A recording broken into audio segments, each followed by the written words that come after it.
Доброе утро, дорогие телезрители, телеканала Якутия-24, НВК Саха на часах 7 часов утра. И это «Утро Якутии». Вместе с вами его мы встречаем Дарья Анкехова и Павел Танин. Мы, как всегда, желаем вам бодрого настроения, хорошего утра. Ну и, конечно же, призываем вас оставаться с нами возле экранов телевизора, потому что все самое интересное, а самое главное полезное будет в течение ближайшего часа. Ну так, например, сегодня узнаем о детском отдыхе, в частности, вообще, как он проходит, и в целом о реализации программы «Детский кэшбэк».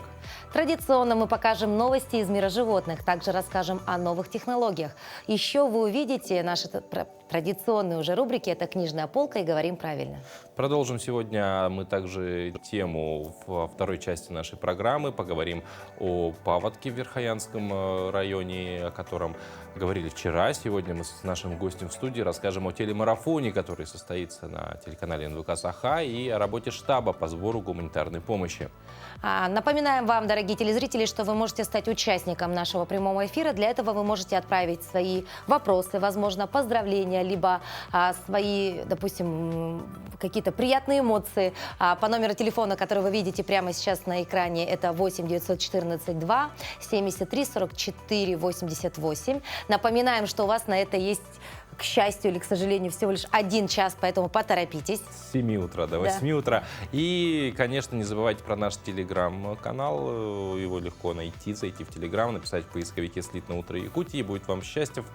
Самый простой способ — это, конечно же, отсканировать QR-код, который видите сейчас на экране. Вот где-то вот тут он вот есть. И можете просто с телефона сосканировать его и прямо на канал наш попадете, нажмете кнопку «Подписаться».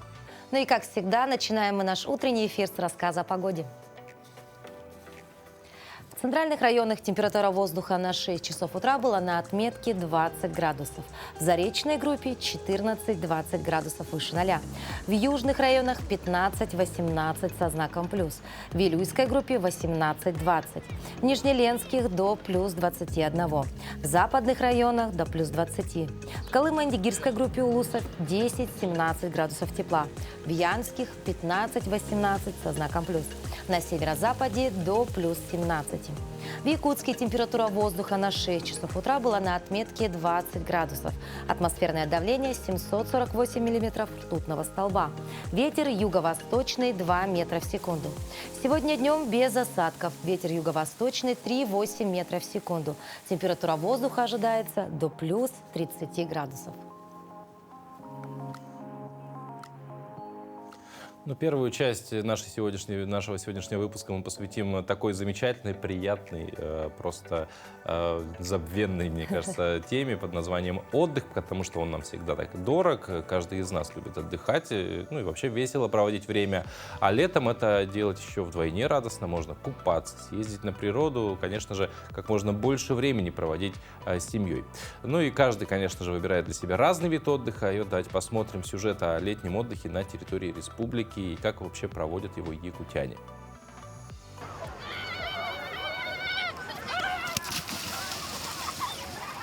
Весело, шумно и обязательно с брызгами. Лето в Якутии в самом разгаре. Жаркие дни, берег городского пляжа забит до отказа.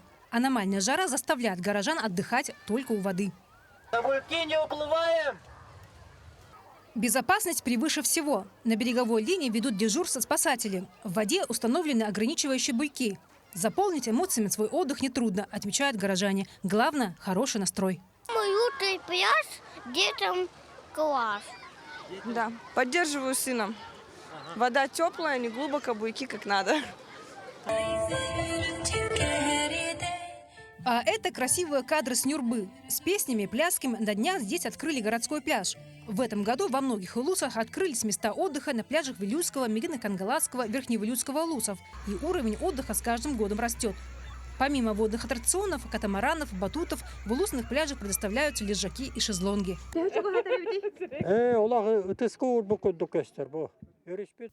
Все интересное рядом, считают предприниматели в Намском районе. В селе Хомустах на холме установили обзорную трубу. Теперь сама труба – местная достопримечательность. Красивый пейзаж села Хомустах как на ладони.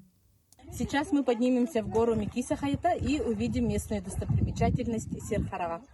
Мы подошли к нашему сакральному месту Сир-Карага. Чтобы увидеть его, к нам съезжаются очень много туристов. А это еще одно уникальное место в селе Нахара Сунтарского района. Село небольшое, всего 120 жителей. Однако и здесь можно отдохнуть, считают предприниматели, которые продвигают эко-туры. Семья Васильевых верит, уникальная природа Сунтарского района обладает особой энергетикой. Несколько лет назад решили открыть свое дело. Построили круглогодичный кемпинг «Волчье логово» на живописном месте и продвигают местный бренд. У названия есть своя маленькая история. Моего дедушку зовут Алексеев Петр Игнатьевич. Он первый глава нашего наследия. Его псевдоним Беребютер. Его так прозвали, потому что он заядлый охотник и рыбак. И когда муж посоветовал развесить гостевой домик его трофеями, я сразу вспомнила, как мы с дедушкой часто ездили с ночевкой в охотничью избушку. И в голове сразу возникла идея назвать гостевой домик Береютяне.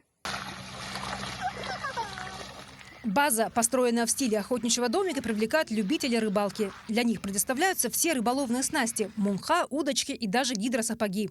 Свой невод бросили здесь многие заядлые рыболовы из Владивостока, Москвы и других городов Якутии. Мы приехали сюда из города Мирного по рекомендации знакомых. Увидели видео, в WhatsApp разослали, как люди тут отдыхают. Пейзажи, деревня, рыбалка, все есть. Приехали очень довольны. Красота невероятная.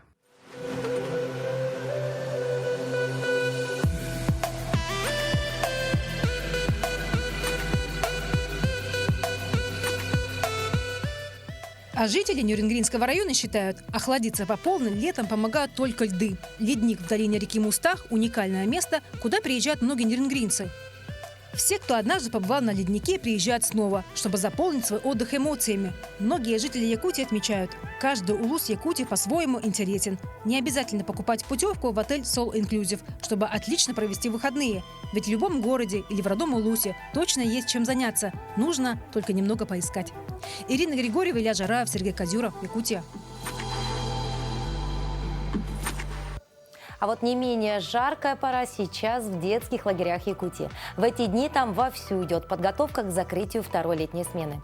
Обычно к концу смены дети не хотят домой, а хотят продлить свою ту самую лагерную жизнь. Как отдыхают дети в загородных лагерях, нам расскажет наша коллега. Всем привет! Утро нового дня. Сегодня я встречаю на территории детского загородного лагеря Булус, который расположен на территории Хангаласского улуса и является охраняемой зоной. Здесь буквально в пару километрах расположен ледник, который не тает здесь практически круглый год. Но об этом чуть позже. Давайте вместе с вами сегодня окунемся в мир детского отдыха. Этот загородный лагерь открылся 20 лет тому назад и в этом году отмечает свой 20-летний юбилей. За это время он стал самым любимым для детей не только Хангаласского улуса, но и для детей всей Якутии. Ежегодно только за летний сезон через образовательные программы детского лагеря проходят более 400 детей. Этот юбилейный год не стал исключением. В данное время мы открылись с 15 июня. Первый сезон открыл дверь. И к нам приехали 140 детей из разных уголков республики и даже России. В данное время у нас отдыхает, во втором на сезоне отдыхают дети, тоже 140 детей из разных уголков нашей республики и со всей России приехали. Режим дня у отдыхающих здесь расписан буквально по минутам. Например, здесь, на втором этаже детского центра, проводятся занятия по хореографии. Помимо хореографии, здесь занятия ведутся по вокалу, искусству, по живописи и по другим видам искусства. В этом году смена называется «Творчество без границ». И это действительно так. Палитра выбора кружков здесь многообразна. Вожатые лагеря детей всех распределили так, что никто не ходит без дела. А сами воспитанники с удовольствием посещают их и отзываются о них только позитивно. Да, нравится отдыхать. Мне очень нравится урок дизайн, потому что я хочу там сделать себе цепочку. Мне еще нравятся занятия по психологии, по вокалу и хореографии.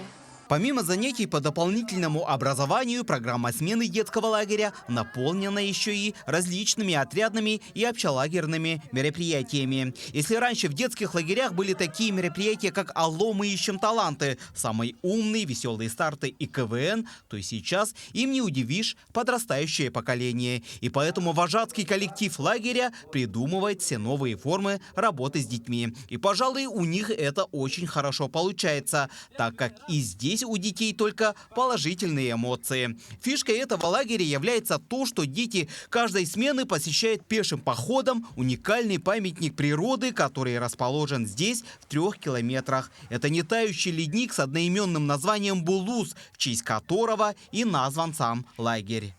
Было удивительно увидеть лед в летнее время. Там было свежо, мы играли в игры, играли в снежки, стояли там в Орляцком кругу, пели песни. Мне очень понравился этот поход, мне очень понравилось на источнике Булус. Там вода очень холодная, чистая, и мне там очень понравилось. Мы там фоткались и танцевали, там еще зажигали вот такие штуки фиолетовые, желтые, зеленые. И мне очень понравилось, там было красиво. Все хорошее когда-нибудь заканчивается, и эта смена тоже. Но дети не унывают. Они надеются, что после смены, но уже за пределами лагеря, вновь встретятся и будут с теплотой в душе вспоминать уже прошедшее лето. Ну, вот смена заканчивается, мне очень грустно от этого. Хочется еще подольше остаться с ребятами, остаться с вожатым. Ну, вот реально грустные эмоции от того, что заканчивается смена, а так, ну, все хорошо. Да. Мы уже запланировали встречу где-то в Якутске ориентировочно в начале августа, первую встречу, и хотелось бы в конце августа. А пока они готовятся к итоговым отчетным мероприятиям. Вот так проходит вторая летняя детская смена в детских загородных лагерях Якутии. Ведь до окончания якутского лета остался всего-то 1 месяц. Ну а я хочу вам пожелать всего самого наилучшего. Будьте вместе с нами, берегите себя и будьте здоровы. О том, как проходит детский отдых детей в Якутии и всем ли желающим хватило путевок, мы сегодня поговорим с нашим гостем, первым гостем нашей студии о детском отдыхе и о нововведениях этого года. Нам расскажет Матрона Николаевна Гуляева. Ну и, конечно, сегодня мы обязательно затронем такую важную тему для родителей, как тот самый кэшбэк. Можно ли его вернуть, что для этого надо? Ну и, конечно, возможно ли попасть еще на 1 сезон вот этим летом 2022 года? Оставайтесь с нами, и совсем скоро мы вернемся в наш утренний прямой эфир.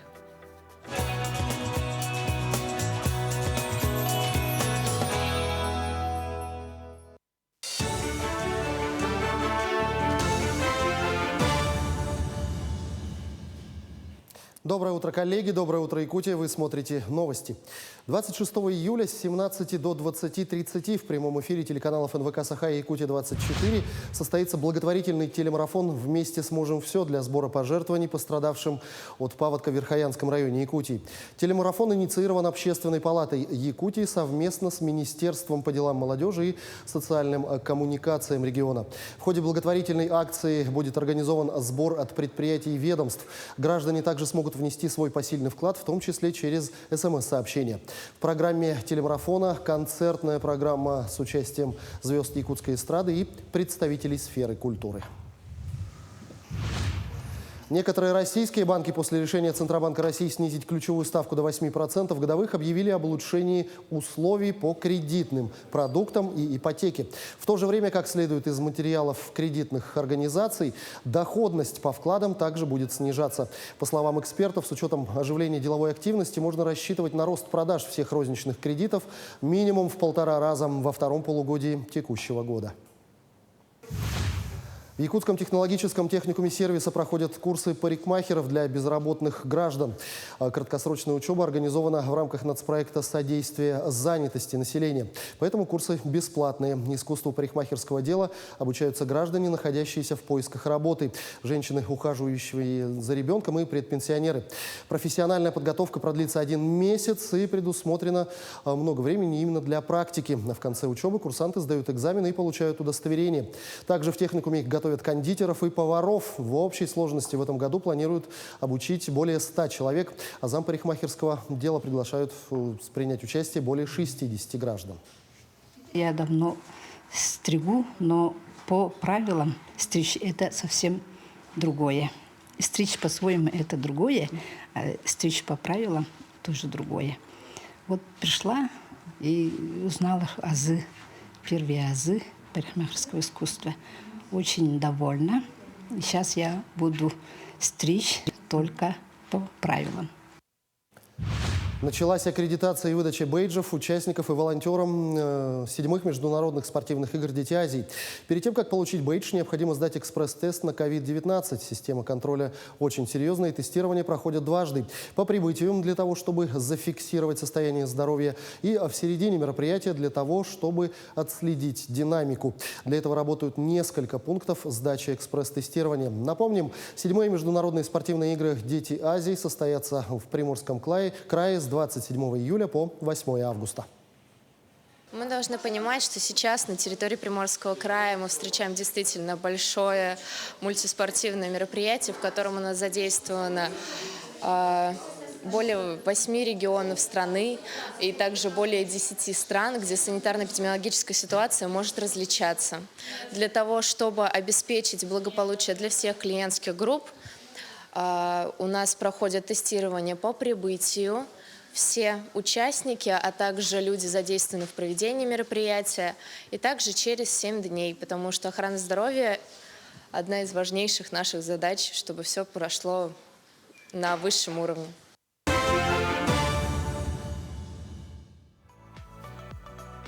Мы снова в эфире. Вы смотрите «Утро Якутии» на телеканале «Якутия-24» и НВК «Саха». Как мы уже говорили до ухода на наш новостной блок, сейчас мы вновь поговорим о детском отдыхе, а конкретно о том, как же работают детские лагеря на территории нашей республики. И в этом нам поможет Матрена Николаевна Гуляева. Матрена Николаевна, доброе утро. Доброе утро. Расскажите, пожалуйста, вот первый вопрос, да, вообще количество лагерей в Якутии, да, конкретно, может быть, в Якутске, да? Да, как-то по типу, может быть, они тоже отличаются, и сколько детей охватывают ежегодно? У нас на территории городского округа город Якутск всего функционирует 38 лагерей с дневным пребыванием детей. Это на общеобразовательных организациях. И 5 лагерей стационарного вида. Это загородные наши лагеря. И еще 2 лагеря труда и отдыха и 1 палаточный лагерь. Вот такие формы лагерей у нас вот функционируют. То есть достаточно такой обширный, да, спектр услуг, да, можно и в стационарном, можно и при таком дневном пребывании, да. Было бы желание, главное, да? Даже трудовой есть. Так, хорошо. А запись в лагеря, да, вообще как она проходит? Доступно ли это для вот всех родителей? Но у нас запись идет уже с 18 мая через портал образовательных услуг. Там уже родители отправляют заявление через портал, и лагеря сами сформируют список весь. То есть лагеря, получается, сами выбирают, ну, да, кто в будет... порядке очереди это уже идет, согласно. И для всех типов лагерей, то есть у нас есть там стационарные, да, загородные, эти все городские. типы лагерей. А сколько в среднем сегодня стоит, ну, отправить ребенка, так сказать, ну, отдохнуть, наверное, может быть, даже и использовать для здоровья время провести в лагерь, насколько ли на территории Якутска доступно это? Так, у нас дневные лагеря все бесплатные, это тоже на 21 день дети отдыхают. А в загородных лагерях у нас путевка у всех разная, вот в 5 лагерях. Но буквально с 30 тысяч до 40. Не дешево довольно. А из чего формируется стоимость? Но управлением образования издается приказ о порядке расчета, и расчет делает бухгалтера именно по порядку. И зависит от количества детей. Да, и все равно, насколько я знаю, да, то есть спрос на те самые загородные лагеря, он присутствует, несмотря на достаточно такой хороший, да, ценник, все равно дети едут туда. Возможно, здесь помогает и вот программа, собственно, лагерного кэшбэка, то, что кэшбэк на детский отдых. Да. Насколько вообще это успешный проект, насколько он позволяет, ну, собственно, сделать отдых детей доступнее? Это федеральная программа «Лагерный кэшбэк». Это работает уже с 2021 года. В прошлом году тоже родители все использовали этот кэшбэк. Так, в этом году тоже 50% от стоимости путевки все получают. Вот. То есть это работает? Да, работает. Но в этом году, к сожалению, уже в конце июля, нет, в июне уже остановили этот кэшбэк. То есть? Программу. До этого все купили с кэшбэком. Закончились средства Да. на возмещение, я так понимаю. И такое бывает. Бывает. Да. Ну, востребованный отдых, действительно. Летом детям отдыхать, сам Бог Да. велел, как говорится. Мгм. Да, помимо отдыха в городе, в республике, да, очень часто дети выезжают за пределы. Мгм. Сколько детей, вообще можете ли подсказать, из города ежегодно отправляются отдыхать за пределы города, в принципе? И как, опять же, где можно путевки приобрести? Мгм. Это у нас по Министерству образования и науки. У нас квот отправляют они. И у нас по городу Якутску в этом году было 200 путевок. Это в Приморский край и в Краснодарский край. То есть это какие-то дети-активисты, да, которые выделяются там, за свои успехи в школе, да, Но спортсмены? у нас преимущество именно для многодетных Многодетных. семей и малоимущих, и с трудной жизненной ситуацией. Вот такие дети. Хорошо. А вот вообще помимо вот кэшбэка, есть ли возможность еще возместить как-то часть расходов? Да? Кто на это имеет возможность и что для этого нужно? Так, за счет республиканского бюджета у нас идет компенсация. На проезд 100% мы вернем. 100% это только проезд. А путевка мы возмещаем только часть. Это будет 13 713 рублей. Так, с 1 августа уже будет сбор документов. Но у нас на сайте управления образования и по телеграм-каналу все будет. То есть я как родитель должна была, допустим, отправить ребенка, да, в какой-то лагерь в другой город, да, получить оттуда какие-то документальные подтверждения, да, прийти к вам. И Да. я должна быть работником, допустим, бюджетной сферы или нет? То есть кому возмещаются? Всем. Всем. Независимо от того. По заявлению. Но это только лагеря, детские лагеря. Это Да. не касается санаторно-курортного Да, лечения. только нет? лагеря. Матрена Николаевна, спасибо большое за полезную информацию. Думаю, многим родителям она пригодится, потому что лето, ну, хоть и июль заканчивается, но еще не лето. Ну и желаем удачи в вашей работе. Ну а прямо сейчас мы вместе с вами, дорогие телезрители, узнаем о том, какими же событиями за всю историю человеческой цивилизации, скажем так, запомнился этот день. Сегодня Международный день дяди и тети. Также в этот день отмечается День парашютиста, День Конституции Республики Дагестан, отмечается Всемирный день тофу. Также Международный день сохранения мангровых экосистем. Сегодня, 26 июля, православная церковь отмечает собор Архангела Гавриила. По народным представлениям в этот день нельзя ходить в баню, можно смыть удачу и благополучие. Также нельзя проводить весь день в безделье, будут проблемы с достатком. По народному календарю, если теплый день без осадков, то это к теплой и сухой осени. Сильный дождь к плохому урожаю. Вечером много мошкары, будет много грибов. В этот день в 1730 году вышел указ об отливке Большого Успенского колокола «Царь колокола».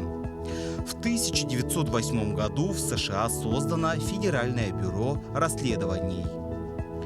Также в 1953 году на Кубе началось национальное восстание во главе с Фиделем Кастро. В 1971 году на советские экраны вышел фильм «Офицеры». В этот день родились в 1856 году ирландский писатель Джордж Бернард Шоу. В 1875 году швейцарский психиатр и психолог Карл Густав Юнг. В 1912 году советский и российский актер Николай Парфенов. Также в 1943 году на свет появился британский рок-музыкант Мик Джаггер. В 1964 году родилась американская актриса Сандра Буллок. Также сегодня свой день рождения отмечает российский певец Андрей Григорьев Аполлонов. Именины в православии отмечают Антон, Степан и Юлиан. Поздравляем Антона, Степана. И Юлиана. Вообще они хорошее такое трио формируют, мне кажется. Да? Антон, Степан и Юлиан. У них сегодня именины. Ну а вообще, конечно, эта рубрика «Дата и события» всегда полезна. Да, ежедневно мы узнаем, да, какие праздники есть, какой есть повод сегодня, допустим, поздравить своих близких. Да? Ну и, конечно, немножко окунаемся в историю, потому что исторические факты всегда нужно периодически, знаешь, так... в своей голове-то немножко... Я просто до сих пор пытаюсь посчитать, сколько Мику Джаггеру лет, поэтому можешь мне ничего не рассказывать. Ну, а тем временем события, скажем так, исторические мы ознакомились с ними. Перейдем к событиям уже ближе к нашему времени. В прошлую пятницу медвежонок забрался на дерево во дворе многоквартирного дома в городе Елизово Камчатского края, а слезть, к сожалению, не смог. И вот операция по спасению нерадивого Тарзана попала на видеорапорт. Можем прямо сейчас посмотреть. Очевидица Олеся Акчурина рассказала, что жители заметили медвежонка, позвонили в специальную службу. Соответственно, примерно час спустя на место происшествия прибыл специалист с петлей для отлова. Но почему-то медвежонок отказался сотрудничать и спасаться особо не хотел. Тогда специалист решил сбросить детеныша на землю. На кадрах видно, как мужчина трясет дерево, и ветка, на которой сидел зверь, надламывается. Медвежонок не сразу соглашается прыгнуть на растянутое жителям дома покрывало и еще какое-то время висит, после чего все же падает на землю и убегает, испугавшись криков людей. Позднее, уже в пятницу, средства массовой информации сообщили, что медвежонок в ходе этой спасательной операции не пострадал. Его поймали и доставили в зоопарк. Вот так вот. Вроде, хотя вот по кадрам может показаться, что... Нет, мы просто остановили, понимаешь, это видео, тот момент, когда вот он упал. На самом деле все с ним хорошо. Нет, ну с ним все хорошо, просто вот иногда неоднозначно можно на кадры посмотреть, и вот мне показалось, что все-таки он не очень комфортно приземлился. Ну ничего, мы надеемся, что все у него хорошо. Да, но за веточку он держался до последнего, настоящий дух борца, мне кажется, потому что до последнего. А тем временем перемещаемся мы уже на Курильские острова. Ну, это там рядом с Камчатским краем, да. Там вулкан Эбека на острове Парамушир Большой Курильской гряды выбросил столб пепла. На кадрах, вот, которые мы сейчас видим, они сняты в понедельник фотографом Константином Петровым. И тут можно увидеть клубы дыма, вырывающиеся из кратера. Как сообщили в Центре управления в кризисных ситуациях МЧС России по Сахалинской области, произошел пепловый выброс на высоту 4 километра над уровнем моря. Шлейф распространился в восточном направлении, отметили в ведомстве. По данным региона, после извержения в Северо-Курильский пеплопад и запах сероводорода не фиксировались. Ранее вулкан Эбека выбросил столб пепла высотой в 2 километра, и это было 3 июля. Ну вот, что-то часто стреляет. Нет, ну ты знаешь, мне кажется, это совершенно естественные вещи на Курильских островах. Ну а как иначе? Как иначе? Ну, это же Курильские острова. Все должно быть понятно этой фразой, возможно. Ну, вернемся от природы уже к более таким нашим приземленным, урбанистическим вещам, скажем так. В России могут возобновить печать купюр номиналом 5 и 10 рублей образца 1997 года. Как сообщил заместитель председателя Центробанка Сергей Белов, Банк России это может начать уже в конце этого года из-за быстрого износа, связанного с активным использованием гражданами. Изначально было решено заменить такие банкноты на монеты. Однако чеканка металлических 10 рублей оказалась затратной. Увеличив срок службы банкнот этого номинала, мы получаем экономический эффект. Поэтому мы считаем, что целесообразно возобновить выпуск 10-рублевых купюр. Мы также обсуждаем вопрос о возобновлении печати 5-рублевых банкнот, которые прекратили заказывать у Госзнака после 1998 года. Эти купюры до сих пор находятся в обращении, но встречаются чрезвычайно редко, сообщил Сергей Белов. Он добавил, что для увеличения срока службы купюр на 30% теперь используется технология лакировки банкнот. Вот, как бы, ну, то есть металл дороже бумаги, да, по всей видимости, оказался, поэтому решили, что отказаться от металла, и между тем выпустили в обращение памятные монеты номиналом 2 рубля, посвященные представителям флоры, занесенным как в Международную Красную книгу, так и в Красную книгу России, тоже говорится в сообщении Центробанка, но в целом говоря, конечно, юбилейные памятные монеты это всегда, ну, хорошо, это тем более в данном случае будут приковывать внимание к проблематике сохранения видов конкретных. Выпускаемые монеты монеты будут законным средством наличного платежа на территории Российской Федерации и обязательно к приему по номиналу во все виды платежей без всяких ограничений. Так, на лицевой части монеты изображены такие растения, как одуванчик белоязычковый, сетконоска сдвоенная и фиалка надрезанная. По информации банка, эксклюзивные 2-рублевые монеты сделаны из серебра 925 пробы, в которых масса драгоценного металла составляет более 15 граммов. Монеты выпущены по 5000 экземпляров каждая. Ну и напомним, что серия «Красная книга» существует с 1992 года. Впервые в этой серии выходят монеты с изображением растений и грибов. Ранее выпущенные монеты были посвящены исключительно животным. Вот так вот. Посмотри, совсем скоро уже будут у нас такие монетки, да?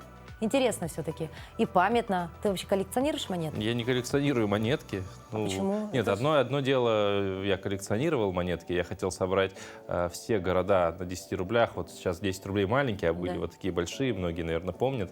У них еще такая была, грубо говоря, позолоченная каемка, а в середке ближе такая к металлику. Но что-то руки не дотянулись. Не все города нашей страны я смог собрать. Бывает. Да. Но ты знаешь, наверное, очень мало людей, которые вот ценят именно те самые вот те монеты, допустим, останки животных, да, это ведь достаточно сложный процесс. Это нужно не только найти, нужно еще и сберечь, а самое главное еще перенести в следующее поколение.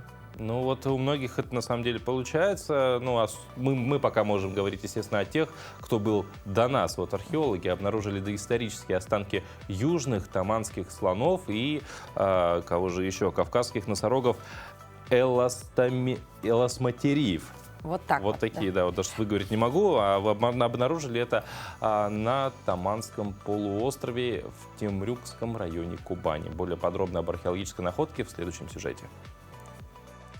Доисторические останки древних животных ученые-археологи обнаружили еще 30 июня. По словам ведущего научного сотрудника Южного научного центра Российской академии наук Вадима Титова, обнаруженные окаменелости представляют большой интерес для науки, потому что позволяет понять, как менялась морфология южных таманских слонов и кавказских носорогов элисматериев с возрастом. Так, например, Титов рассказал о найденной нижней челюсти древнего слона, у которого произошла естественная смена зуба. В данном случае это у нас нижняя челюсть слона, таманского слона. Вот, интересно тем, что здесь имеется смена зуба, вот, в данном случае М1 на М2. Вот, у слонов немножко другая смена зубов, не так, как у нас, не вертикальная, а горизонтальная смена зубов, когда старый зуб вытесняется последующим по мере стирания. В последующем найденные останки ученые планируют передать музею, но перед этим они проходят тщательный осмотр и обработку. В данном случае уникальность нашей коллекции, которая происходит из этого местонахождения, она важна и уникальна тем, что отсюда происходит большое количество материала, которое позволяет понять изменчивость, характер изменения с возрастом, особенностей морфологии и анатомии этих животных. И вот на самом деле сейчас уже можем с уверенностью говорить, что такой коллекции вот таких поздних южных слонов и кавказских эласматериев нет нигде в мире. На сегодня самая большая серийная коллекция останков южных таманских слонов и кавказских носорогов собрана в Азовском музее-заповеднике. Заведующая отделом палеонтологии и природы Азовского музея-заповедника Галина Тимонина рассказала, что по обнаруженным и уже имеющимся останкам ученые и сотрудники музея изучают индивидуальные особенности развития строения зубного аппарата и многие другие характерные черты древних животных. У нас в музее собирается целая серийная коллекция. Это серия, это не одно, это кости не одного, не двух, это кости нескольких десяток особей, а в некоторых случаях уже к сотне особей приближается, двух больших животных. На этом памятнике основные кости, которые происходят с этого памятника, это кости слонов и вот таких носорогов, эласматериев. Поэтому мы изучаем индивидуальные особенности, особенности зубного аппарата, как меняется смена зубов, в каком возрасте это все происходит у животных. И, естественно, очень важно это говорить о том, что это были не просто ископаемые животные, это были животные, которые видел древний человек, который употреблял мясо этих животных в пищу, поскольку вместе с костями этих ископаемых животных идут еще и артефакты древнего человека. Она также отметила, что многие из экспонатов в музее найдены в древнем палеонтологическом памятнике «Синяя балка» на Таманском полуострове. На протяжении 100 лет археологи со всего мира находят здесь окаменелости и уникальные останки древних животных и продолжают делать новые научные открытия и по сей день. Как часто мы спорим со своими друзьями и знакомыми после выхода очередной экранизации литературного произведения, что же все-таки лучше, книга или фильм? Нам кажется, что у кинематографического воплощения и у литературного первоисточника есть свои определенные плюсы. Сегодня в рубрике «Книжная полка» мы расскажем о книге «Дикая», которая легла в основу художественного фильма с Риз Уизерспун. Доброе утро. Сегодня в рубрике «Книжная полка» на телеканале «Якутия-24» НВК Саха мы поговорим с вами о книге, которая называется «Дикое опасное путешествие как способ обрести себя». О чем же эта книга? Когда жизнь становится черно-белой, когда нечего терять, когда нет ни цели, ни будущего, ни желания жить, люди порой решаются на отчаянные поступки. Так, потеряв мать, разрушив свой брак и связавшись с наркоманом, Шерил дошла до той черты, за которой зияла бездна. Ей нужна была веская причина, чтобы начать свою новую жизнь, перестать заниматься саморазрушением и попытаться спасти себя. Так начался ее новый путь. Поход Шерил был не только трудным, но и опасным. Ей пришлось пройти 27 километров по палящей пустыне с небольшим запасом воды, пройти по узкой тропе, расположенной свыше 2000 метров над уровнем моря, и взобраться на заснеженную гору с рюкзаком весом 36 килограмм. Но что же было сложнее? Выдержать тяжелейшие условия или найти ответы на свои вопросы?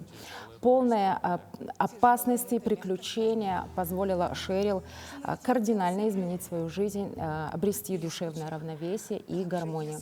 Откровенный и эмоциональный рассказ женщины, преодолевшей себя, вдохновляет на наведение порядка в собственной жизни. Книга станет хорошим подарком для ценителей качественной прозы и вдумчивого чтения. К тому же бонусом здесь выступит то, что главной героиней является сама писательница Шерил Стрейт, перенесшая все тяготы жизни на себе, но, тем не менее, пришедшая к счастливой жизни. Я желаю вам приятного чтения. До новых встреч. Но тем временем, пока мы все-таки выясняли, что же в книге содержится и есть ли отличие от фильма, мы получили сообщение приятное, которое хотим зачитать. Почему? Потому что это поздравление. Поздравление с достаточно серьезным событием. И вот, в общем, как оно звучит. Поздравляем с 70-летним юбилеем любимую бабушку, маму, тещу Слепцову Августу Афанасьевну. Желаем здоровья, счастья, долголетия и чистого неба над головой. Внуки Влад, Слава, Лена и Тимур, дети Светланы и Степан, а также зять Саян. И мы, конечно же, к этим поздравлениям присоединяемся.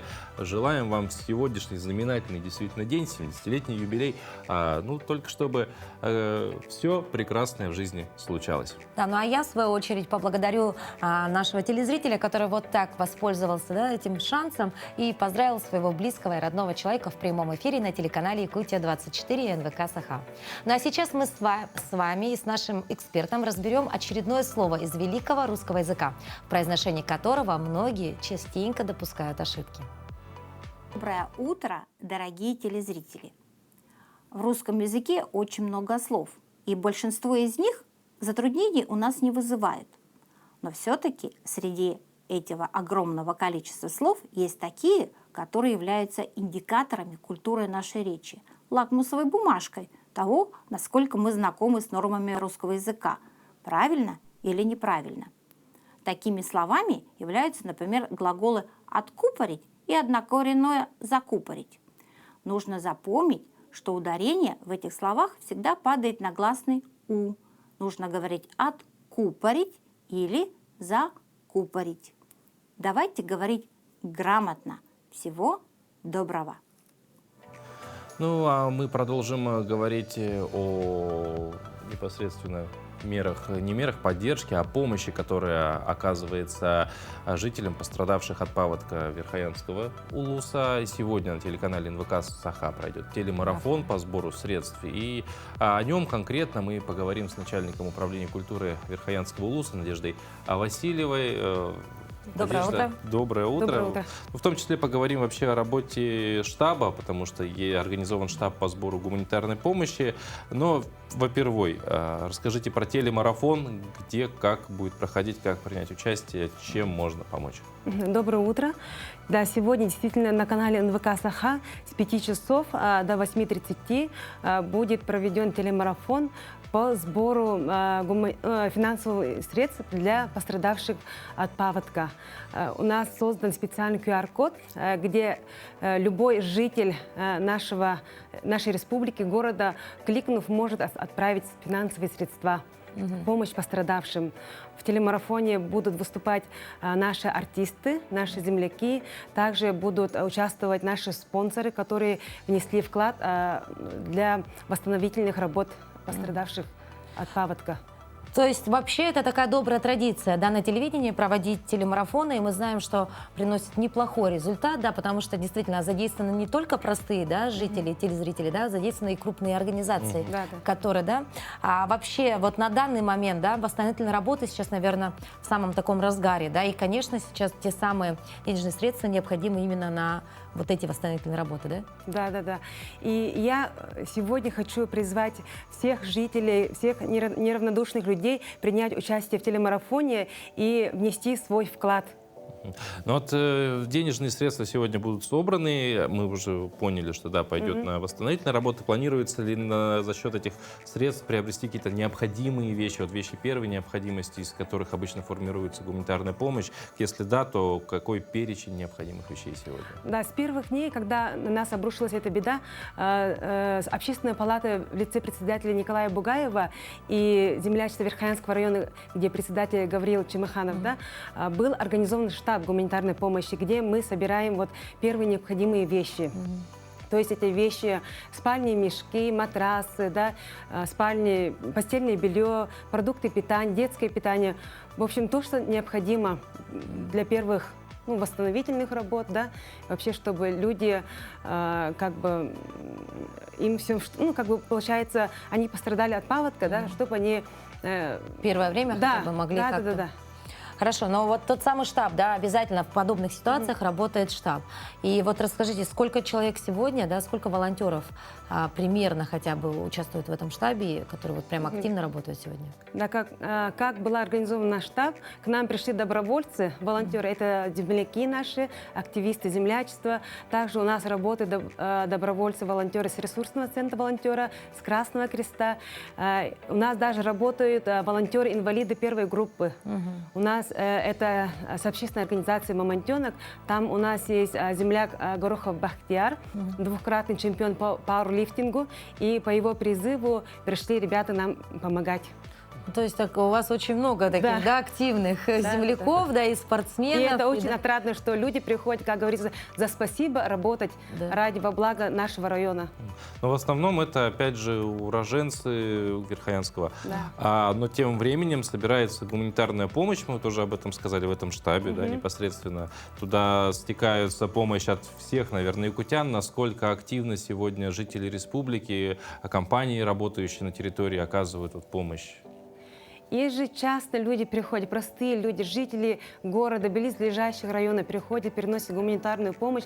Также участвуют большие организации, да, можно, к примеру, Алмаза Анабара, строительные компании Утум Плюс, Саха Транснефтегаз, Хозмаркет, отдельные магазины к нам приходят и приносят гуманитарную помощь. Вот вы говорите, к нам приходят, да, вот, допустим, кто-то из наших телезрителей сейчас, да, захочет принести, да, все-таки, ну, возможно, небольшую, но все-таки какую-то помощь. Куда можно подойти, либо, может быть, какие-то контактные телефоны, с кем можно связаться? Наш штаб организован по улице Курашова, 24, 4 этаж, 405 кабинет. В любое время, то есть будни у нас с 10 часов до 8 вечера, а выходные с 10 до 6 вечера. Вот возвращаясь к тому, что вдруг кто-то хочет еще прийти, оказать помощь, мы, в принципе, говорили, что собирались вещи, которые были необходимы на первое время. Сейчас, может быть, как-то изменились вещи, которые нужны. То есть чего приносить тогда?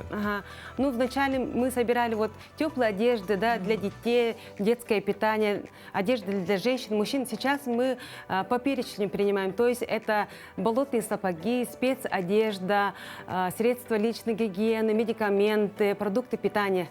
Такой перечень у нас. Ну, то есть на первое, да? Да. Ну, конечно, кто-то может же принести и просто от себя, да, вот что есть, то и принесет, да, то есть вы же не против, да? Ну, с 20 июля мы приостановили прием одежды. Да, слишком много. Да, ее уже даже. все собрали, и матрас, и спальники, все уже собрали. А теперь именно для восстановительных работ мы собираем. Вот. Ну и возвращаясь к телемарафону, опять же, уже, еще раз, я думаю, имеет смысл напомнить, ну, где, когда смотреть, со скольки до скольки, как оказать помощь именно во время телемарафона. Сегодня на канале НВК «Саха» с 5 часов до 8:30 будет проводиться телемарафон, где по специально созданному QR-коду каждый житель может отправить свои финансовые средства пострадавшим от паводка. Мне кажется, это замечательная возможность, да, потому что, ну, вот зачастую же, ну, не можешь собраться, да, с силами, с мыслями, но нет времени, нет возможности там оставить их детей, допустим, родственников и выйти из дома. Сейчас спокойно можно вот приложить QR-код и отправить. И действительно, кто-то 100 рублей, кто-то 200, кто-то... С миру по нитке, всегда это работало, всегда. Бедному рубашка. Поэтому главное не оставлять в беде своих земляков, потому что мы все якутяне, мы все жители одной большой республики. Спасибо большое, Надежда. У нас на севере принято приходить на помощь, когда человек в беде, я считаю. Надежда, спасибо вам большое. Мы, конечно, надеемся, что телемарафон пройдет на ура, и все собранные средства обязательно пойдут во благо Верхоянского района. Спасибо. Ну а прямо сейчас мы передаем слово нашим коллегам из информационной службы, которые готовы ознакомить нас с последними новостями.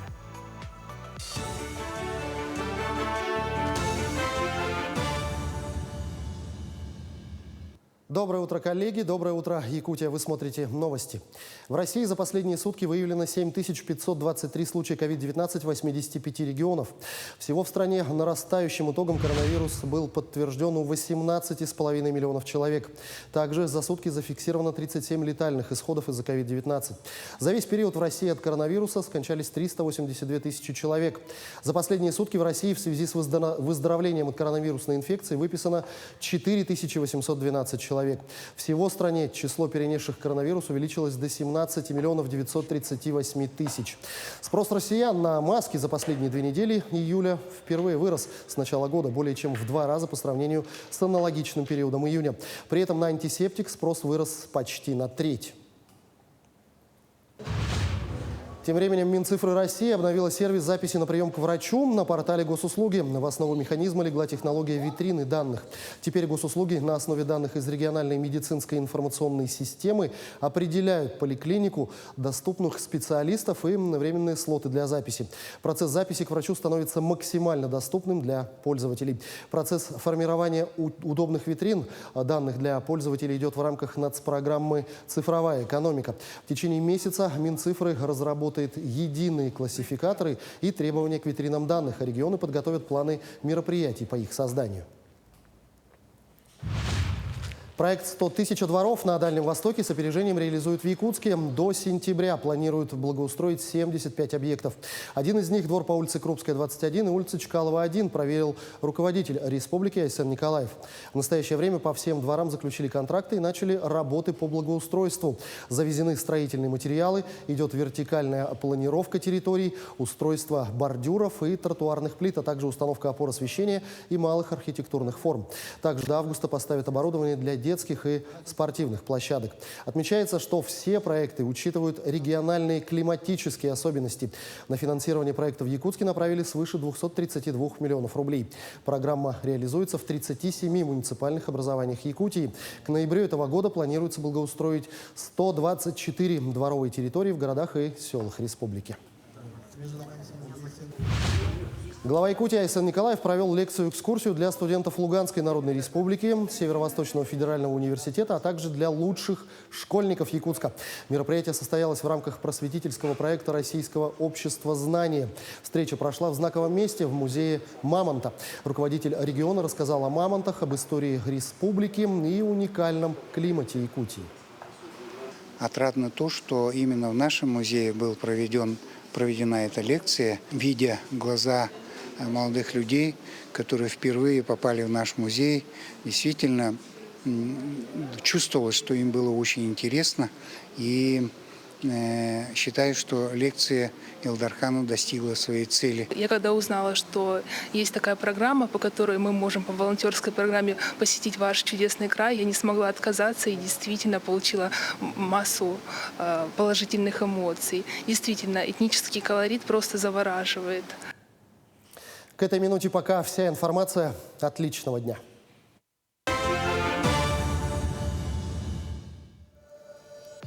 Мы практически подходим к завершению нашего эфира, и, как всегда, но в самом завершении мы обычно любим красивые кадры показать, да, о чем-то добром поговорить. И вот сейчас хотелось бы немножечко, знаешь, такую цветочную тему идти в растениеводство, садоводство. Да, специалисты ботанического сада СФУ на прошлой неделе приняли участие в открытии сквера галереи зарубежного искусства имени Габышева на Петровского 4. Благодаря их работе и сотрудничеству ими были подготовлены таблички для растущих в сквере деревьев и трав, на которых имеются не только названия этих растений на латыни, русском и якутском языках, но и приведены интересные факты об этих видах. Ведь в сквере растут интересные растения, о которых, возможно, не знают посетители музея. Теперь для каждого жителя и гостя столицы появился шанс обогатить свои знания. Сквер открыт для свободного посещения с 22 июля по 30 сентября по адресу улица Петровского, 4. Он будет работать со среды по воскресенье с 10 до 18:00. Выходные дни – это понедельник и вторник. Так что мы предлагаем нашим телезрителям не сидеть дома, а пойти получить хорошие новые знания. И это совсем недалеко, в самом центре города. Да. Ну и как бы в эту жару иногда думать не хочется, если говорить про получение новых знаний. Тем не менее, виды отдыха у нас разнообразны. Одни из них, конечно же, на воде, можно просто искупаться где-то, а также множество активностей водных присутствует в городе Якутске. Да, одно из них находится на том самом Белом озере, куда мы с вами предлагаем отправиться прямо сейчас.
Ну, отличное занятие в жаркую погоду, тем более, что уже с утра мы посмотрели в окошко, облачко на небе отсутствует хотя бы одно.